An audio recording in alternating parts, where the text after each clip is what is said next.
जय हिंद। नमस्कार फ्रेंड्स, ज्योति क्लासेस में आप सभी का एक बार फिर से स्वागत है। हेलो दोस्तों, कैसे हैं आप सभी? आई होप आप सभी बहुत ही अच्छे होंगे, स्वस्थ होंगे, स्टडी अपनी कंटिन्यू कर रहे होंगे। चलते हैं हमारी आज की मॉर्निंग की क्लास की तरफ। सभी को सुप्रभात, गुड मॉर्निंग। देखते हैं आज के दिन क्या है कुछ खास। तो फ्रेंड्स, आज है हमारा 16 मार्च की हिस्ट्री हम एक बार फिर देख लेते हैं, देन अपनी हमारी क्लास की तरफ चलते हैं। तो फ्रेंड्स, 16 मार्च के दिन वैसे तो कई सारी ऐतिहासिक घटनाएं हुई, जिनमें पोलियो वैक्सीन की पहली खुराक लगना, माई लाई नरसंहार और सचिन तेंदुलकर यानी कि हमारे जो भारतीय बल्लेबाज मास्टर ब्लास्टर सचिन तेंदुलकर हैं, उनका 100 अंतर्राष्ट्रीय शतक भी आज के दिन ही पूरा हुआ था।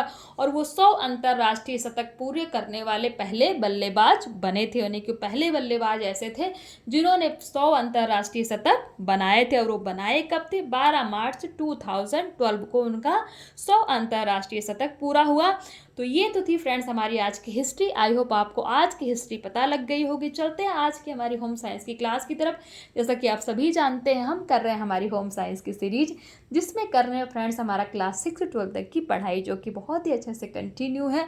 और ये जो हमारी पढ़ाई हम कर रहे हैं क्लास 6 से 12 फ्रेंड्स, इसको करने का एक ही उद्देश्य है कि एक बार आप अपना होम साइंस का कॉन्सेप्ट अच्छे से क्लियर कर लीजिए, यानी कि होम साइंस से रिलेटेड जितने भी पॉइंट्स हैं सबको कवर अप कर लीजिए, ताकि होम साइंस से रिलेटेड कोई भी डाउट आपके माइंड में ना रह जाए।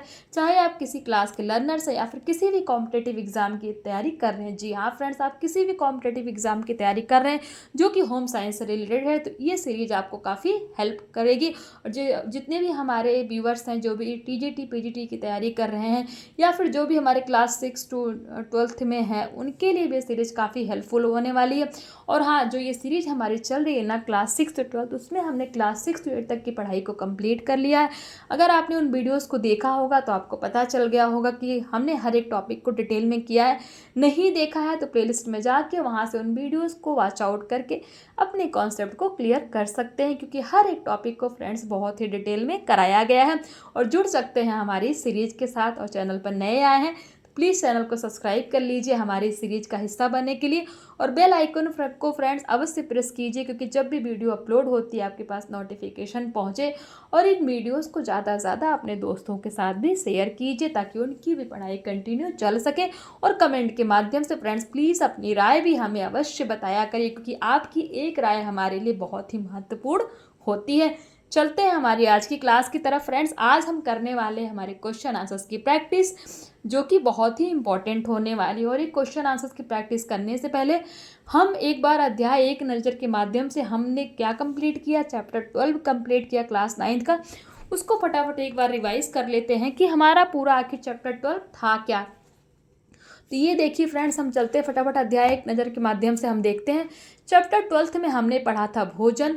भोजन में कार्बोहाइड्रेट जाना था, विटामिन जाना था, फिर इन्हें कितने भागों में बांटा गया वो भी हमने देखा था, फिर वसा देखा था, खनिज लवण देखा था, मुख देखा था, देन हमने ग्रास नली देखा था, हमने ग्रास नली के कार्य देखे थे, बड़ी आंत देखा था, पक्वाशय देखा था, ग्लीसन संपुट के बारे में जाना था, पित्त रस देखा था, अग्न्यासिक रस के बारे में हमने जाना था। और भी बहुत सारे फ्रेंड्स हमारे जो टॉपिक हैं वो हमने हमारे प्रीवियस क्लास के माध्यम से कंप्लीट किया है, जो कि 2-3 वीडियोस हैं, उसमें पूरा हमारा चैप्टर 12 कंप्लीट हो गया है। बहुत ही इंपॉर्टेंट है, क्योंकि आप सभी जानते हैं कि जो हमारे शरीर क्रिया विज्ञान यानी कि हमारी जो फिजियोलॉजी है, ये भी हमारा जो भी पीजीटी की तैयारी कर रहे होंगे उनको पता होगा, उसमें बहुत ही अहम रोल इसका है। क्योंकि जितने भी पीजीटी के हमारे व्यूअर्स हैं वो सभी जानते हैं कि जो भी पीजीटी का सिलेबस है ना, उसमें 50% हमारा फिजियोलॉजी ही आता है। बहुत ही इंपॉर्टेंट है, तो प्लीज़ इस चैप्टर को अवश्य देखिए अगर आगे आप इसकी तैयारी करना चाहते हैं पीजीटी से। तो चलते हैं हमारे आज के क्वेश्चन की तरफ। आई होप आपका जो हमने प्रीवियस क्लास में पढ़ा है उसका एक बार रिवीजन हो गया होगा। देखते हैं, चलते हैं हमारे बहुविकल्पी प्रश्न से स्टार्ट करेंगे। मानव को भोजन की आवश्यकता क्यों होती है? बताइए, मानव भोजन क्यों करता है, उसको क्यों आवश्यकता होती? ऑप्शन ए कहता है कोशिकाओं के निर्माण के लिए, ऑप्शन बी कहता है शरीर में ऊर्जा के संचार के लिए, ऑप्शन सी कहता है प्रोटीन के पाचन के लिए, ऑप्शन डी कहता है ए और बी दोनों। तो फ्रेंड्स, मानव को भोजन की आवश्यकता इसीलिए होती है कि कोशिकाओं के निर्माण हो और शरीर में ऊर्जा का संचार हो। तो हमारा ऑप्शन डी इट मीन्स ए और बी दोनों क्या हो जाएगा, ये हमारा option D is right answer. I hope आपको पता लग गया होगा कि मानव को भोजन की आवश्यकता क्यों होती है।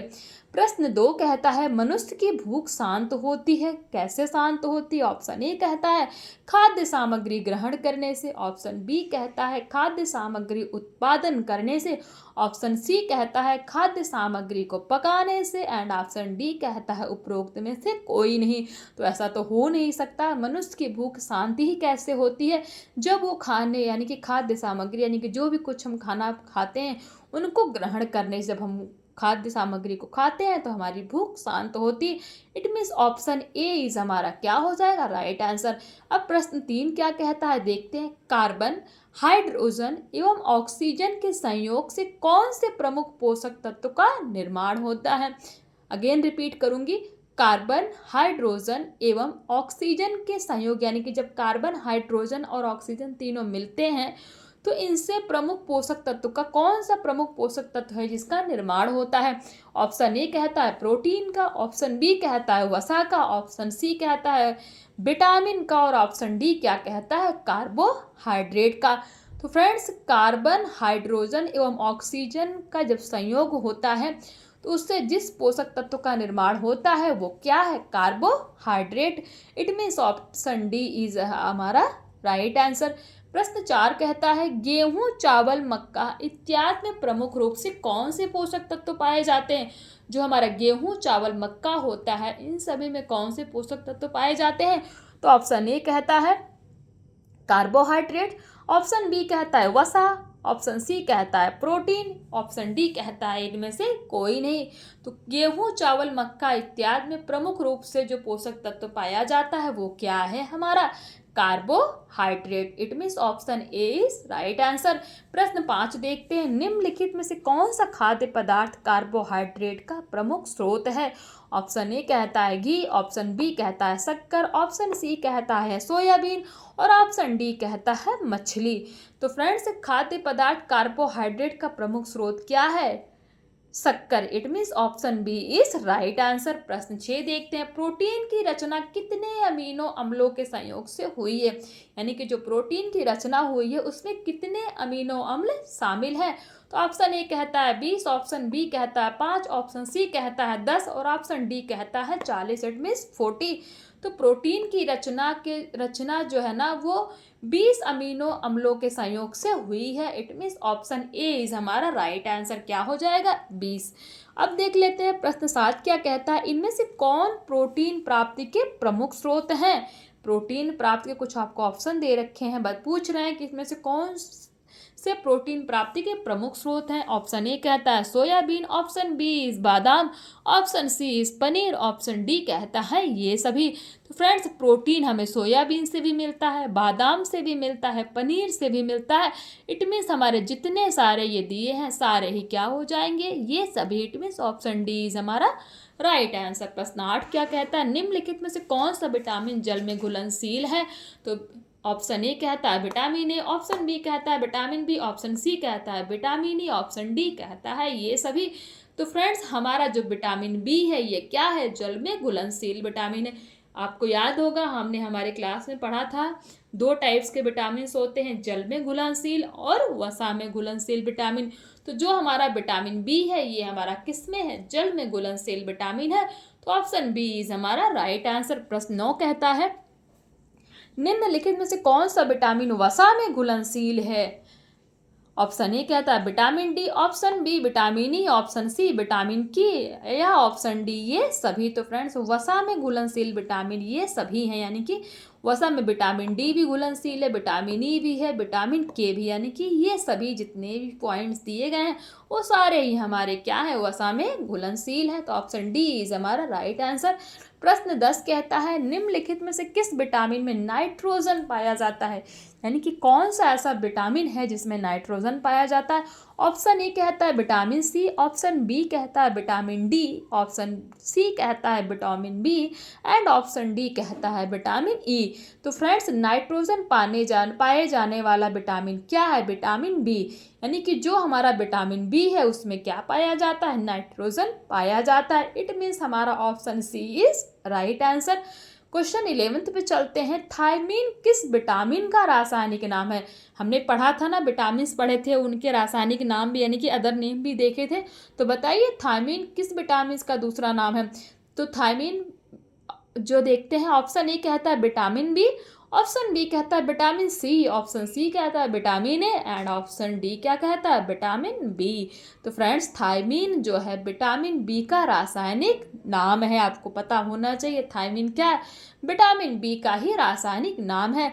क्वेश्चन 12 पे चलते हैं। विटामिन ई का रासायनिक नाम बताइए। है विटामिन बी का रासायनिक नाम हमने देख लिया थायमीन। अब आपसे पूछ लिया कि विटामिन ई का रासायनिक नाम बताइए।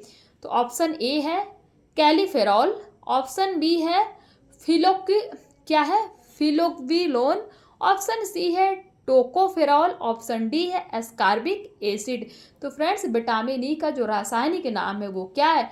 टोकोफेरॉल। फिर रिपीट करूंगी, विटामिन ई का रासायनिक नाम tocopherol. It means option C is हमारा राइट आंसर। क्वेश्चन 13 देखते हैं। वसा के अणुओं में प्रमुख रूप से पाया जाता है। वसा के अणुओं में क्या पाया जाता है? ऑप्शन ए अमीनो अम्ल, option B glucose, option C glycerol, option D इनमें से कोई नहीं। तो फ्रेंड्स वसा के अणुओं में प्रमुख रूप से ग्लिसरॉल पाया जाता है। वसा के अणुओं में क्या पाया जाता है? ग्लिसरॉल पाया जाता है। तो ऑप्शन सी इज हमारा राइट आंसर। अब क्वेश्चन 14 पे चलते हैं। मक्खन में मुख्य रूप से कौन सा पोषक तत्व पाया जाता है? यानी कि जो हमारा मक्खन होता है उसमें मुख्य रूप से कौन सा पोषक तत्व पाया जाता है? तो ऑप्शन ए कहता है कार्बोहाइड्रेट, ऑप्शन बी कहता है वसा, ऑप्शन सी कहता है प्रोटीन एंड ऑप्शन डी क्या कहता है? खनिज लवण। तो फ्रेंड्स मक्खन में मुख्य रूप से जो पोषक तत्व पाया जाता है वो क्या है? वसा। It means option B is हमारा राइट आंसर। क्वेश्चन 15 देखते हैं। शरीर में वसा की अधिकता से कौन सा रोग हो सकता है? यानी कि अगर आपके शरीर में वसा की अधिकता हो जाए तो कौन सा रोग होता है? ऑप्शन ए हृदय रोग, option B cancer, option C tetanus and option D dengue. तो फ्रेंड्स शरीर में वसा की अधिकता से हृदय रोग होता है। तो ऑप्शन ए इज हमारा राइट आंसर। क्वेश्चन 16 देखते हैं। इनमें से किसे मुख का द्वार कहा जाता है? कुछ ऑप्शंस आपको दे रखे हैं, इनमें से किसे मुख का द्वार कहा जाता है? तो ऑप्शन ए है दांतों को, ऑप्शन बी है होठों को, ऑप्शन सी है जीभ को एंड ऑप्शन डी है यकृत को। तो फ्रेंड्स मुख द्वार किसको कहा जाता है? तो होठों को कहा जाता है। It means option B is हमारा राइट आंसर। क्वेश्चन 17 देख लेते हैं। 20 वर्ष की आयु तक मनुष्य में लगभग कितने अस्थायी दांत रहते हैं? जब मनुष्य 20 वर्ष का होता है उसकी आयु तक लगभग कितने अस्थायी दांत रहते हैं? तो ऑप्शन ए कहता है 24, ऑप्शन बी कहता है 20, ऑप्शन सी कहता है 28 एंड ऑप्शन डी कहता है 32। फ्रेंड्स 20 वर्ष की आयु तक मनुष्य में लगभग 28 दांत होते हैं। It means option C is हमारा राइट आंसर। क्वेश्चन 18 पे चलते हैं। चवर्णक दांतों की संख्या कितनी होती है? चवर्णक दांतों को हमने डिटेल में पढ़ा था ना। चवर्णक दांत जो होते हैं उनकी संख्या कितनी होती है? तो ऑप्शन ए कहता है 8, ऑप्शन बी कहता है 12, ऑप्शन सी कहता है 16, ऑप्शन डी कहता है 10। तो जो हमारे चवर्णक दांत होते हैं उनकी संख्या कितनी होती है? उनकी संख्या 12, इट मीन्स 12 होती है। क्वेश्चन 19 देखते हैं। दांत का अंतिम भाग होता है, यानी कि जो हमारे दांत का अंतिम भाग होता है उसको क्या कहते हैं? ऑप्शन ए कहता है मूल, ऑप्शन बी कहता है ग्रीवा, ऑप्शन सी कहता है शिखर एंड ऑप्शन डी कहता है इनमें से कोई नहीं। तो फ्रेंड्स दांत का जो अंतिम भाग होता है उसे क्या कहा जाता है? तो उसे मूल कहा जाता है। It means option A is हमारा राइट आंसर। क्वेश्चन 20 पे चलते हैं। श्लेष्मा ग्रंथियां कहाँ पाई जाती है? जो श्लेष्मा ग्रंथियां होती है इनके बारे में भी हमने डिटेल में पढ़ा है ना। ये कहाँ पाई जाती है? तो ऑप्शन ए कहता है होंठ में, ऑप्शन बी कहता है जीभ में, ऑप्शन सी क्या कहता है छोटी आंत में एंड ऑप्शन डी कहता है फ्रेंड्स नाक में। तो श्लेष्मा की ग्रंथियां कहाँ पाई जाती हैं? तो वो जीभ में पाई जाती है। It means option B is हमारा राइट आंसर। अब क्वेश्चन 21 पे चलते हैं। टाइलिन नामक एंजाइम पाया जाता है। जो टाइलिन नामक एंजाइम है वो कहाँ पाया जाता है? ऑप्शन ए कहता है लार में, ऑप्शन बी आमाशय में, ऑप्शन सी है जीभ में एंड ऑप्शन डी है इनमें से कोई नहीं। तो फ्रेंड्स टाइलिन नामक एंजाइम कहाँ पाया जाता है? तो वो लार में पाया जाता है। It means option A is हमारा राइट आंसर। क्वेश्चन 22 देखते हैं। निम्नलिखित में से कौन सा किण्वक एंजाइम ग्रंथि से स्त्रावित होता है? Option A amylopsin, option B रिटिएप्सिनटिसन, option C trypsin and option D ये सभी। तो फ्रेंड्स किण्वक अग्नाशय ग्रंथ से स्रावित कौन सा होता है? तो फ्रेंड्स ये सभी। इट मीन्स क्या एमाइलिनाप्सिन, स्टेप्सिनेटसिन एंड ट्रिप्सिन, ये सभी जो क्या होते हैं, ये सारे ही हमारे क्या होते हैं, किण्वक अग्नाशय ग्रंथि से स्रावित होते हैं। क्वेश्चन 23 देखते हैं। लाल रक्त कणिकाओं का निर्माण कहाँ होता है? ऑप्शन ए कहता है प्लीहा में, ऑप्शन बी अग्नाशय में, ऑप्शन सी पित्ताशय में एंड ऑप्शन डी कहता है पक्वाशय में। तो फ्रेंड्स जो हमारा लाल रक्त कणिकाएं हैं उनका निर्माण कहाँ होता है? प्लीहा में होता है। प्लीहा अर्थात तिल्ली के बारे में हमने पढ़ा था, उनका वेट देखा था, उनका कलर देखा था। आई होप आपने प्रीवियस क्लास देखी होगी। देखिए कितने सारे क्वेश्चन हमने इसमें ऑब्जेक्टिव यानी कि बहुविकल्पी टाइप के ही सॉल्व कर लिए। अभी एक भी चैप्टर ऐसा नहीं हुआ जिसमें हमने इतने सारे बहुविकल्पी क्वेश्चन सॉल्व किए हों, क्योंकि मैंने आपको बोला ना ये बहुत ही इंपॉर्टेंट। एक हमने पढ़ा था पीछे चैप्टर टेक्सटाइल, वो भी एक अलग ही ब्रांच है। आज हमने पढ़ाई है फिजियोलॉजी का एक हमने चैप्टर कंप्लीट किया, वो ये भी क्या है हमारा पीजीटी के लिए 50% का पूरा सिलेबस इसी का ही आता है। It's most important.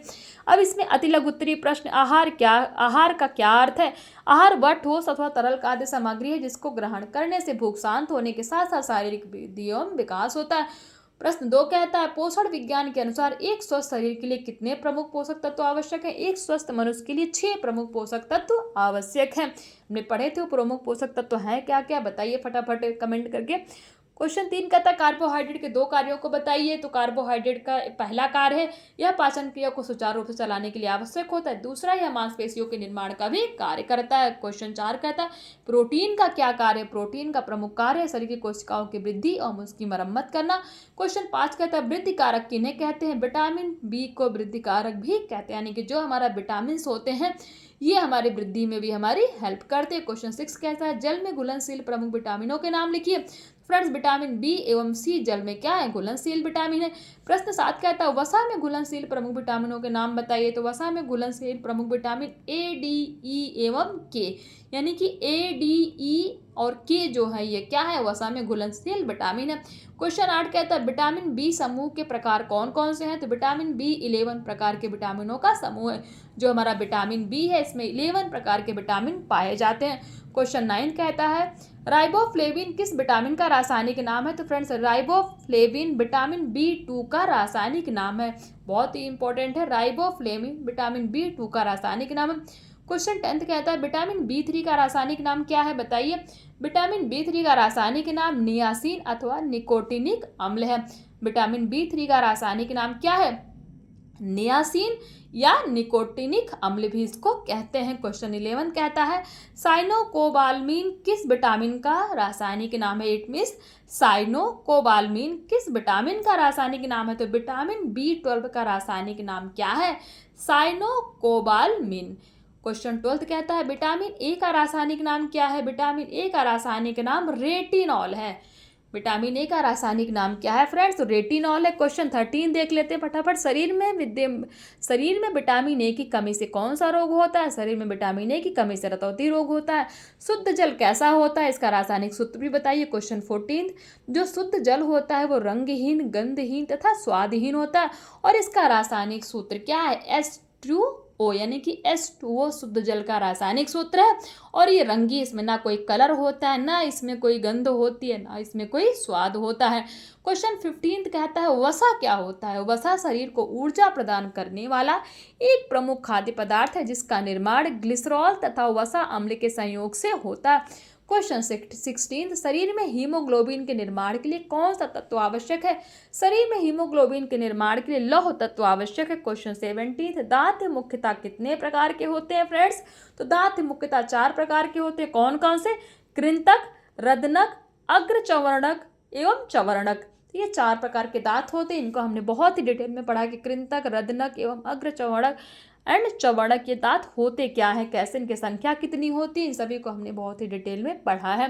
क्वेश्चन 18 कहता है मानव शरीर में कितनी लार ग्रंथियां पाई जाती हैं? तो आंसर है मानव शरीर में कुल 6 लार ग्रंथियां पाई जाती हैं जो 3 जोड़ों के रूप में उपस्थित रहती है। क्वेश्चन 19 कहता है रेनिन आहार नाल के किस भाग में पाया जाता है? रेनिन नामक किण्वक आमाशय के जठर रस में पाया जाता है। जो रेनिन नामक एंजाइम यानी कि किण्वक होता है कहाँ पाया जाता है? ये आमाशय के जठर रस में पाया जाता है। क्वेश्चन थी देख लेते हैं, शरीर के किस भाग में हाइड्रोक्लोरिक अम्ल पाया जाता है। यानी कि हमारे शरीर का वो कौन सा भाग है, पार्ट है जहाँ पे हाइड्रोक्लोरिक अम्ल पाया जाता है। तो फ्रेंड्स, जो हमारा जठर रस होता है उसमें हाइड्रोक्लोरिक अम्ल पाया जाता है। क्वेश्चन 21 देखते हैं, यकृत के प्रमुख 2 कार्य बताइए। यानी कि जो हमारा लिवर है उसके 2 फंक्शन के बारे में बताइए। नंबर 1 है पित्त रस का निर्माण करना, नंबर 2 है शर्करा को संचित करना। क्वेश्चन 22, फाइब्रिनोजन का मुख्य कार्य क्या है। तो फाइब्रिनोजन नामक प्रोटीन रक्त को जमने में सहायता करता है। तो ये तो हमने देख लिया short answer type question. I hope ये आपको समझ में आए होंगे। ये कुछ लघु उत्तरीय प्रश्न है फ्रेंड्स, मैं इनको आज नहीं पढ़ूंगी क्योंकि वीडियो काफ़ी बड़ी हो जाएगी। अगर फिर भी आपको समझ में नहीं आता कमेंट करके बताइए, मैं इसको अगेन करवा दूंगी। आप इसका स्क्रीनशॉट ले लीजिए। क्वेश्चन 1 कहता है, आहार अथवा भोजन का संबंध जीवन के विभिन्न पक्षों से होता है जो शरीर को स्वस्थ बनाने तथा ऊर्जा प्रदान करने के अतिरिक्त अन्य क्षेत्रों में भी कार्य करता है। उपरोक्त विवरण के आधार पर आहार तथा भोजन के शरीर के कार्य बताइए। नंबर 1 है शरीर को ऊर्जा प्रदान करना। आहार का कार्य यही है ना, शरीर के तंतुओं का निर्माण एवं क्षतिपूर्ति, रोगों से बचाव तथा शरीर के नियमन में सहायक।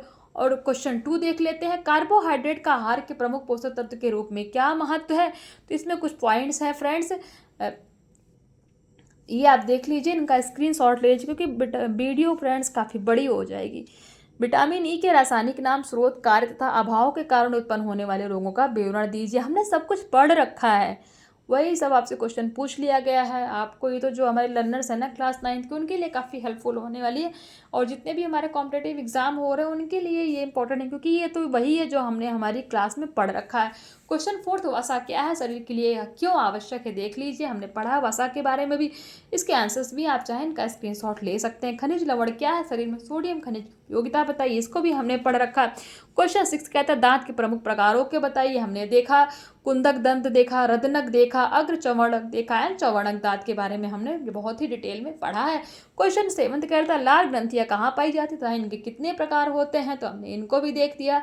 कर्णपूर्वक ग्रंथियां हैं, अधोहनुलार ग्रंथियां, अधोजिह्वा लार ग्रंथियां, इन सभी के बारे में हमने बहुत ही डिटेल में पढ़ा है। क्वेश्चन 8 कहता है, अन्न नलिका से आप क्या समझते हैं, भोजन पचाने की क्रिया में अन्न नलिका की भूमिका का वर्णन कीजिए, जो कि हमने बहुत डिटेल में पढ़ा है। मैं आपसे रिक्वेस्ट करूंगी कि आप ये क्वेश्चन को लिख करके ना, विदाउट इनके आंसर के आप खुद से इसका आंसर सॉल्व करने की कोशिश करिएगा, क्योंकि तभी आपको पता लगेगा कि ये क्लास आपको समझ में आ रही है कि नहीं है। प्लीज़ आपसे रिक्वेस्ट है, नहीं होता तो फिर आप इसके माध्यम से, इन आंसर्स के माध्यम से आप क्वेश्चन को सॉल्व कर सकते हैं। क्वेश्चन 9 कहता है, पक्वाशय या ग्रहणी से आप क्या समझते हैं, आहार के पाचन में इसका क्या योगदान, ये भी हमने पढ़ा। क्वेश्चन 10 है, पाचन क्रिया के सहायक अंगों में पित्ताशय तथा अग्नाशय की संरचना कैसी होती है। क्वेश्चन 11 है, प्लीहा के कार्यों का वर्णन कीजिए। प्लीहा के हमने कार्य देखे थे, कौन कौन से थे, रक्त एकत्र करना, रक्त बनाना है, फिर रक्त कणों को विनष्ट करना, फिर हमने देखा था शरीर को सुरक्षित रखना। आहार के पोषक तत्व कार्बोहाइड्रेट के अवशोषण की क्रिया को समझाइए, ये भी हमने बहुत ही डिटेल में पढ़ा था। इसी के साथ हमारा लॉन्ग क्वेश्चंस भी यानी कि लघु उत्तरीय क्वेश्चन भी कंप्लीट होता है। ये दीर्घ उत्तरीय, आहार के अर्थ एवं उनके कार्यों को लिखिए। विटामिन क्या है, प्रमुख विटामिनों का विस्तार पूर्वक वर्णन करें। आमाशय क्या है, भोजन के पाचन में आमाशय में योगदान को बताएं। क्वेश्चन 4 कहता है, छोटी आंत का वर्णन करें तथा आहार के पाचन में इसका योगदान को बताएं। प्रश्न 5 कहता है, यकृत से आप क्या समझते हैं, इसके कार्यों को बताइए। एंड क्वेश्चन 6 कहता है, आहार में उपस्थित मुख्य पोषक तत्वों के पाचन एवं अवशोषण को विस्तार पूर्वक वर्णन करें। तो ये फ्रेंड्स हमारे कुछ क्वेश्चंस हैं। आई होप आपको ये आज के क्वेश्चन जो हमने सॉल्व किए हैं, बहुविकल्पी और हमारा अति लघु उत्तरीय, वो समझ में आया होगा और आपको बहुत इसी क्वेश्चन आंसर्स के माध्यम से आपको पूरा चैप्टर अच्छे से समझ में आ गया होगा। अगर आपने वीडियोस देखी है तो आपको चैप्टर बहुत ही अच्छे से, ये क्वेश्चन आंसर आपने बहुत ही अच्छे से सॉल्व किए होंगे। आई होप आज की क्लास आपको अच्छी लगी हो, कॉन्सेप्ट क्लियर हुआ हो, कोई डाउट आपके माइंड में ना रह गया हो। तो चलिए फ्रेंड्स, आज की क्लास यहीं तक, मिलते हैं हमारी नेक्स्ट क्लास में। और हाँ, वीडियो देखने के बाद ना प्लीज़ फ्रेंड्स, इसी तरह से पढ़ाई करने के लिए, जिस तरह से हम डिटेल में पढ़ाई कर रहे हैं और इंटरेस्टिंग वे से कोशिश मैं कर रही हूँ आपको पढ़ाऊँ, तो प्लीज़ हमारे साथ जुड़ने के लिए, हमारी सीरीज का हिस्सा बनने के लिए इस चैनल को सब्सक्राइब करिए और जितना ज़्यादा हो सकता है अपने दोस्तों के साथ भी शेयर कीजिए, क्योंकि हमारे जितने ही हमारे व्यूअर्स होंगे, जितने ही हमारे सीरीज में जुड़ने के लिए हमारे जितने भी दोस्त होंगे, सभी के साथ पढ़ने में बहुत ही मज़ा आएगा और ये पढ़ाई हमारी और भी इंटरेस्टिंग होगी, इसको आप भी बना सकते हैं। और कमेंट के माध्यम से अपनी राय हमें अवश्य दीजिए, क्योंकि आपकी एक राय हमारे लिए बहुत ही महत्वपूर्ण होती है फ्रेंड्स, यकीन कीजिए। चलिए मिलते हैं हमारे नेक्स्ट क्लास में, तब तक के लिए जय हिंद, नमस्कार। हंसते रहिए, मुस्कुराते रहिए, एक दूसरे की हेल्प करते रहिए और हाँ, चैनल को सब्सक्राइब करके अवश्य जाइए।